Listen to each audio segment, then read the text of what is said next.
What's up, guys and gals? This is Lonk the Sane, and welcome back for another exciting Mythgard video. So, the last video I did, I showed you a very budget-friendly aggro deck, and today I'm going to go in somewhat of a different direction. I wouldn't call this a control deck per se. I would say it's probably more of controlling mid-range. I'll explain why during the gameplay, but yeah, I don't think this is full-on control. But it's definitely a lot more controlling than the last deck I showed you. And it's also got a lot more mythic rares than the last deck I showed you. I think there's only 6 in here, so not too bad. But yeah, certainly very different from the aggro deck that I showed you last time. And this is going to be an orange-purple Whitemoon Arena deck. Now, if you're not familiar with Whitemoon Arena, this is an archetype that's been around for a while. This is the enchantment we're talking about. And it states in its text that the occupying minion has, for a standard action, duel an enemy minion without attacking by exchanging non-combat damage equal to each other's strength. The occupying minion has +1/+1 for every duel this enchantment has won. Important to note that it says for every duel this enchantment has won, not every duel the minion has won. So if you play a minion on there, it wins 3 duels, gets removed. The next minion you play on it will get +3/+3. So whatever you play on here, it's just going to get bigger and bigger the more duels it wins. And this is eventually just going to take over and dominate the board because your opponent won't be able to stick anything down. It's basically a removal engine is what it is. So I tried to discern why this was suddenly starting to get popular on the ladder again, why I kept running into it. And I tried to look and see what came out in the new set that kind of spurred this back into action. I didn't see much, but there is one card I found in common with all of them, and ooh, is it a big one. It's this card right here, the Sanctum Guard. It's a nice big beefy 4/5 for 4 mana that has warded. Now, on warded, it states that it cannot be damaged or destroyed outside of combat. So disregard Blight. Blight is not combat damage. Basically, the only direct damage that can be dealt to it is through combat.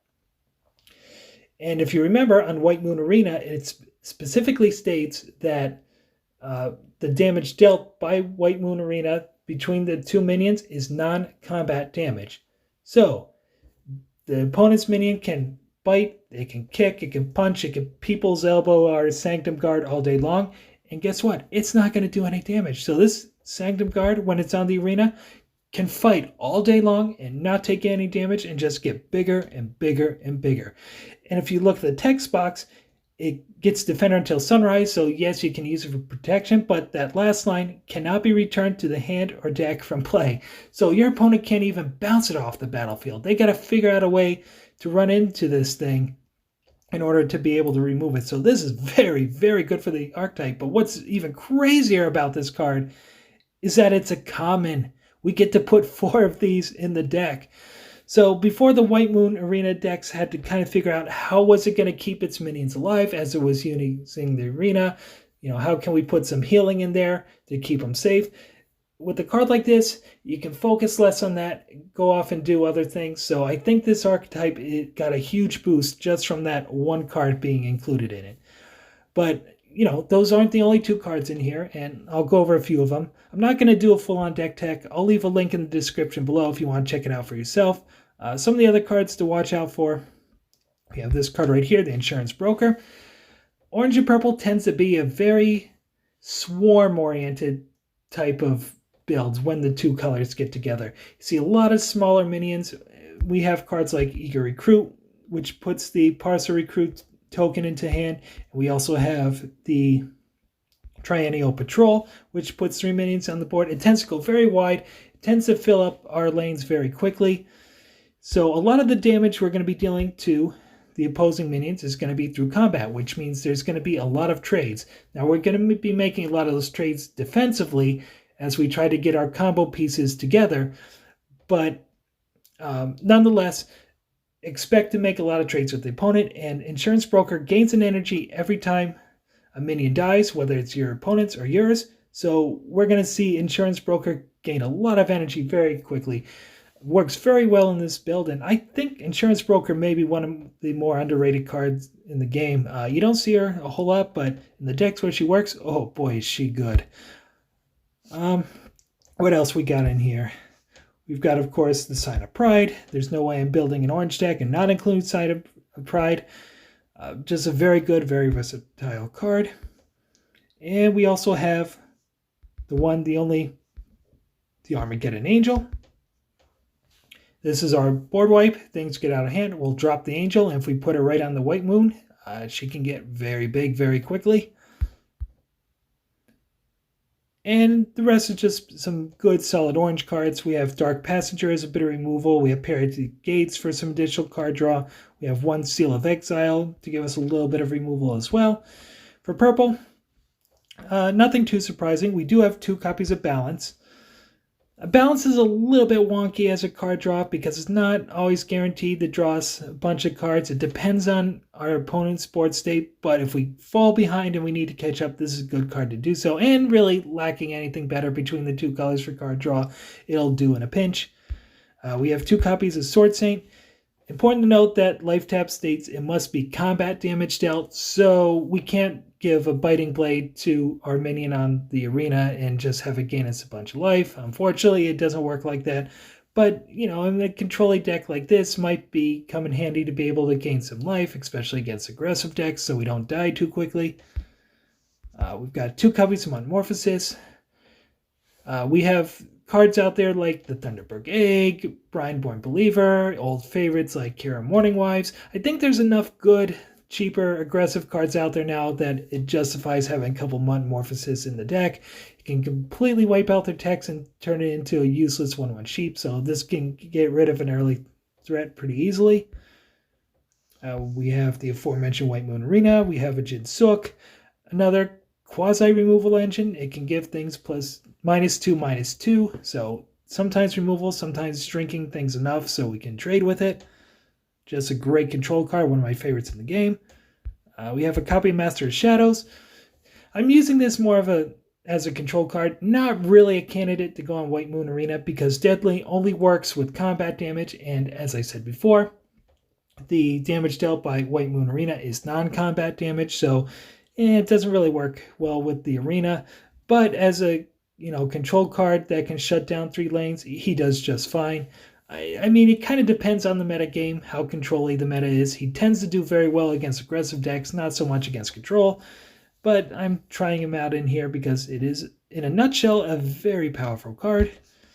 And then a copy of Celestial Dragon.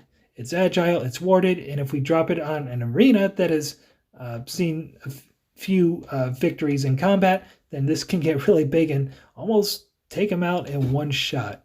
And one other card I forgot to mention, we have Raziel in here too. I mostly have him in here because he's warded. It is a mythic rare. He's okay, not really great. I mean, the Divination 2 is fine. We can sort our card draws for the next turn. The brand is also okay, maybe not the greatest, but I mean, he does have his uses, but mostly here as a warded minion that can survive combat damage while on the arena. And I think those are the important ones to go over. If you look at our mana curve, it's mostly an orange deck, and we have a lot of 4-drops in here. So to counteract that, I'm not playing a whole lot of 6+ or even 5 mana cards. A lot of control decks like to get bigger as you go higher up the mana curve. This one tends to stay kind of small, so 13 4-drops, little bit much for that high up in the curve, but so far it has worked well, especially since we are a control deck and we can afford to play a little bit slower than others. We do have some tools to help against the aggro, so this is definitely worth trying out to see how it does. And let's dive into a few games, and then we'll come back here, and I'll give you my thoughts on what I think of this deck. Alright, this first match is going to be against a blue-green aggro deck. And turn 1, I'm going to burn the Triennial Patrol. That's usually a good burn on turn 1. Not going to need it till later, and when it does come back, it'll already be forged. There's a Frecky Scout. Don't hit my 2-drop, so my plan is going to be to play out the Insurance Broker on turn 3. Normally, I want the Broker off to the side drawing a bazillion cards, but being that my opponent is playing aggro and I'm playing control, I want to prevent as much damage as I can until I can get my pieces into place. So I'm going to put the Broker next to the Scout here and hope for the best. And yikes, that's a God's blood transfusion, so rest in peace, broker. We hardly knew ye.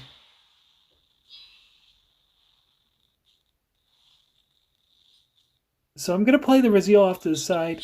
My plan was to play out the Raziel and then next turn drop the Whitemoon Arena on it. But my opponent top decked a led astray, so that was never going to come to fruition. Probably not the right line in retrospect. I couldn't even take out either of the units that were currently on the board. Aquarius is a good answer, but I totally punted here by putting in front of the Gallows Boy instead of in front of the Scout, because Freaky Scout has Swift, so it just hops over, gets in for damage anyway. So because of me being an idiot, I just took 4 damage that I really shouldn't have. Fortunately, we have the Triennial Patrol. We have the Eager Recruit. We're down to 8 health, but it looks like we might be able to turn the corner at this point. We've got the board pretty well gummed up. Opponent has nowhere to go. That's Avenging Alpha. So we definitely need to start blocking. And I need both the Sword Saint and the Racer and Shadow this turn, because I need to take out Sons of the Pack. That way it can't get through the Sword Saint. And then I'm going to drop the Biting Blade on the cannon. Get in for 2. I mean, Biting Blade on the cannon. Cannon's only 2 power, but at this point I'm just, trying to stay alive. Full-on survival mode. Alright, there's a Gallows Boy coming down as a 3-3. Not sure what I'm going to do about that Daughters of the Forest. I can't get through the Alpha Strike. The deck seems to really think we want this Whitemoon Arena. We drew another one. We also drew another Aquarius. This time there's no mistaking where that Aquarius is going. So fortunately, because it essentially forces a 2-for-1, my opponent couldn't break through. Now our board's in a little better position. I'm going to play the Balance first to draw a few cards. All of them were good pickups. And now I'm going to get out the Whitemoon Arena and take out that Daughters of the Forest. I mean, Cannon is not the ideal candidate to place it on, but it does have 6 health. It has a high health total. And we do have Mend as our power. So it can definitely work if you need it to, especially against an aggro deck with smaller minions. Now there I was able to 2-for-1 because Canine Cavalry here goes back to the opponent's hand whenever somebody uses their power. And since I used my power to heal the cannon, it went back to hand. And that Pack Trooper only had 1 artificial health, so that bit the dust. There's the Cavalry again, powering up their Valkyrie. Use a cannon, eat the doggo, so that's 2 units now that it's hit. Then I'm going to play Sign of Pride. I'm going to use the Pride of Place token. And since that token is a spirit, Sign of Pride can't take damage from spirits. It does not take damage from its own token. That's a Root of the World, but the opponent doesn't have any mana to do anything with it, so at this point, we've pretty much got this on lockdown. We've got the board. We've got our minions in a good defensive position. There's Vengeful Heirloom. Get in for damage. Our health total is high enough that it's no longer an issue. So what is our opponent going to do? They're going to just pass the turn and hand us off the victory. So that was kind of the typical control versus aggro matchup. We took a beating the first few rounds. Thanks in part to some of my sloppy play, maybe a little more damage than we should have, but eventually we were able to turn the corner and seal the victory. Sword Saint helped us out a lot. Parts of Divinity cannons, both of them were actually pretty useful. And once we got the Whitemoon Arena down, started tuning up their defenses, our opponent just really had no good answer for it. We were able to take control of the board until we were able to swing in for the victory. So that was a good first match. Let's take a look at another one. All right, this match is going to be against a red-orange, kind of an aggressive mid-range build. There's a turn 1 Eco Recruit. Pretty standard play for this deck. My opponent's going to burn a Ruby Raider on turn 1, so take note of that. Now, because of their path, that Strigoi Pup is going to come in as 3-2. They're not challenging my Eager Recruit, so that tells me they're probably going to try and play aggressively. All right, I'm going to put the Parcel Recruit off to the side. They don't have any threats, so I'm going to try to chip in for as much damage until I need to start controlling the board. And they don't play anything here on turn 2. The only 3-drop I have is the Insurance Broker, but fortunately I don't need to block anything with it this time, so still a little bit awkward because there's nothing on the board, so I don't know that it's going to be able to trade with anything. There's a Rye Trickster. As you can see, it targets my recruit. I don't know that, but the fact that they put the Strigoi Pup in front of it pretty much telegraphs which unit they targeted, so I don't want to attack with the recruit. I'll happily let it trade, but I'll pump up my Insurance Broker, and because I made that trade with the Racer and Shadow, I was able to get energy off of it and draw a card. So again, for a little bit, just hit the heal because why not? That's a Sovereign Blessing. That gives 2 + 2 + 3 makes it an Angel, so not bad. Strigoi Pup's not a problem, but that Ruby Raider, ouch. Yeah, that kind of burned me a little. Took out most of my board. There's the Aquarius, and that's exactly where I want to play it this time. Force a 2-for-1 from the opponent. And the Stairway to Hades on the Ruby Raiders, so this isn't going to just be a 2-for-1. This is actually going to be kind of a 3-for-1. I guess it's still technically 2, but look at all that energy on the Insurance Broker. So Broker this time is just going nuts, drawing us a bunch of cards. That's why I don't want her blocking most of the time. I'm going to get my control pieces into place. I'm going to leave those 3 lanes open in front of the Stairway because the plan is next turn to play out my Triennial Patrol and block all 3 lanes in front of it. So even if they're able to get a Frenzied unit, they most likely won't be able to get in for any damage. So at this point, I'm just keeping up the pressure on the opponent. Take out their unit, draw a card with the Broker. There's a Racer and Shadow, I'll make another trade. Probably not the most urgent thing to take out that token, but might as well keep this board on lockdown. Now I've got every lane plugged up. And I'll also target the Sign of Pride, because why not? With the Rye Trickster.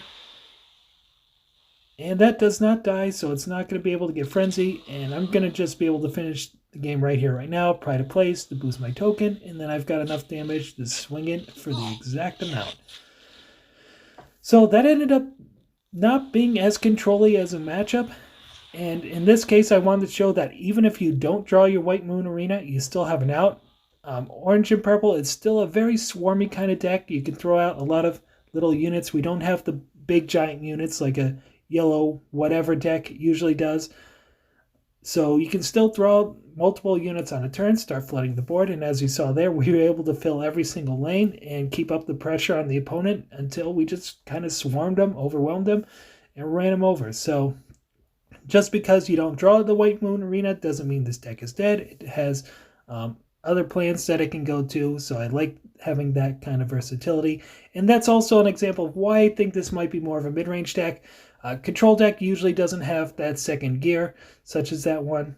So we were able to, kind of switch over to a more aggressive deck and just flood the board and overwhelm the opponent instead of just waiting to get our pieces into play. So that was an interesting match, and let's take a look at one more.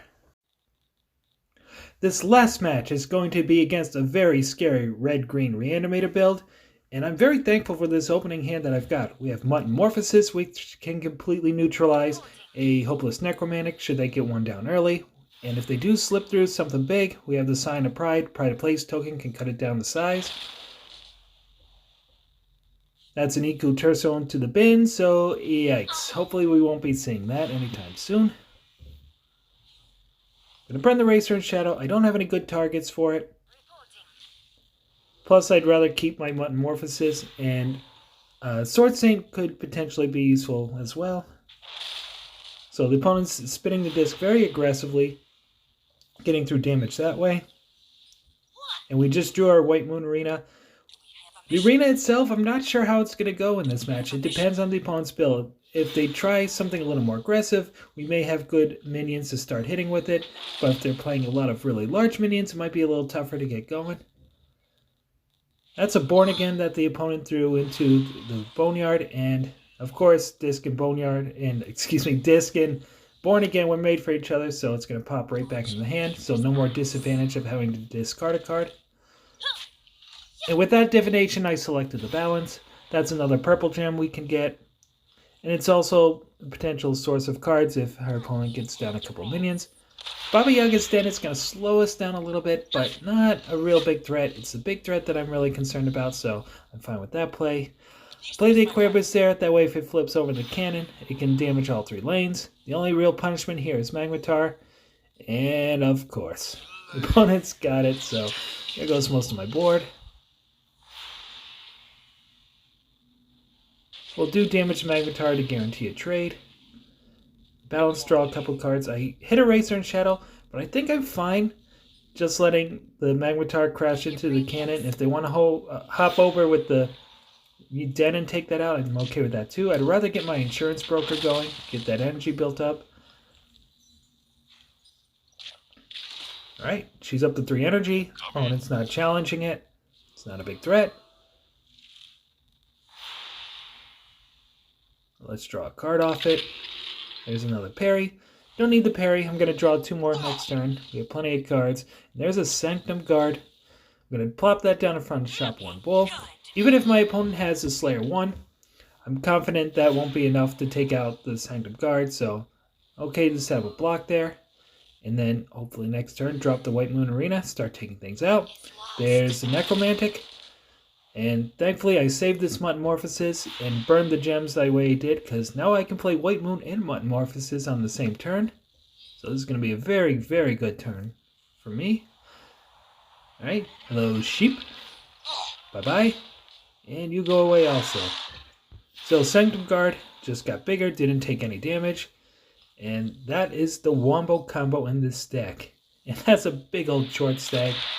But fortunately, we have this Sign of Pride, but unfortunately, that also puts the Eco Terso back into the opponent's hand. I'm going to play the Biting Blade while I have the mana, just as kind of an insurance policy. They're going to have to crash into it to take it out, more than likely. We'll shrink that down with the Pride of Place token, and then take it out with the Sanctum Guard. So Guard is doing exactly what it intended. And there's Eco Terso. I'm not 100% sure, and now I have a decision I need to make. Alright, so Eco Terso has the Sanctum Guard pinned down, but I can still use its ability. I could potentially hit the Eco Terso, cut it down to size a little bit, and be able to trade if they attack next turn. Or I can just take out Baba Yaga's Den, get in for an extra 4 damage with my Sign of Pride. So do I want to just continue to play defensively? Do I want to start putting pressure on the opponent? And in the end, I chose the pressure option. I'm going to take out the Baba Yaga's Den, get in for an extra bit of damage with the Sign of Pride. Plus that also ups the energy on my insurance broker. I do have blockers I can put in front of that Eco Terso, and we're going to gain life no matter what when it crashes into it. So that was actually not a bad trade for us. I mean, we lost our guard, but we gained a bunch of life. And Raziel is an interesting wrinkle here, because Raziel is going to come out big enough to block the damage. It can also trade with the Eco Terso. I'm going to hop over because I used the divination and I saw that we have Armageddon Angel coming next turn. So I'm not too worried about this Sign of Pride getting taken out, but they used the Terminal Calculus on Raziel, so in the end I wasn't able to block, took a bunch of damage. Glad I did. Insurance Broker draws us 1 more. You've done a swell job, Broker, but now you gotta die for the good of the cause. Here comes Angel, wiping out the board, and coming in as a 7/7 because she gets that nice healthy boost. My opponent just really doesn't have much of anything they can do. We're going to mend her attack. There's Triennial Patrol, get down some damage. Got my opponent up against the ropes. Do they have a solution? 7-ring Ritual could be bad. And in the end, the opponent just doesn't have it. So we outlasted the Reanimator deck. We were able to hold off on the opponent cheating out the big minion. They also didn't draw Hopeless Necromantic until late, which helped. They had a decent mid-range plan there, but we were able to keep the port under control, and Sanctum Guard did its job. removing a couple of the opponent's minions. And in the end, we were just able to keep him under control enough to get in for that last bit of damage and take him out and finish this one off. So that was a good last match. We got the Wombo combo out. Glad I got to show that. So let's go back to the deck screen for a minute and I'll give you my final thoughts on this deck. So my final thoughts on this deck. Overall, this is really solid. I felt this deck was really reasonable. It's definitely one I think you can work your way up the ladder with. The cards that I liked, Sanctum Guard, as good as advertised, 100%. This is a really solid body to have on the battlefield. I've seen orange decks play him even without the antics of the Whitemoon Arena. He's just really powerful and tough to remove. So very happy with the Sanctum Guard. Insurance Broker, oh my goodness, has this card been good. You saw in 2 of those 3 matches, she just drew us a ton of cards, gave us all kinds of card advantage, really plays well into what this deck is trying to do. So maybe I'll try and find a slot to fit a 3rd one in here. Definitely worth it. I liked it a lot. The other one I really liked was Triennial Patrol. That one kind of surprised me how good it was. It was good both defensively and applying some late game pressure. So I like the Triennial Patrol. That's fit in very well. And Metamorphosis, definitely worth playing right now with the larger and better game. A lot of good targets for it to hit. The only card I'm really kind of iffy on is Master of Shadows. He's not been real effective in this deck. I mean, there's plenty of cards like Holocron Decree, Troika Set, any Blight card. There's a lot of ways to deal with him right now for him to get banished even. So, yeah, he's felt kind of iffy in here. He can probably go and get exchanged for something else. I don't know exactly what yet, but I'll keep playing with this, keep making changes to it, and overall, I'm very happy with this deck. That was a lot of fun to play. So, if you enjoyed this video and want to see more like it, hit that like and subscribe button below. I will leave a link in the description so you can check out the deck list for yourself. If you want to say hi to me on Twitter, I'll leave my Twitter link in there as well. And that's going to be it for me today. I will see you guys next time.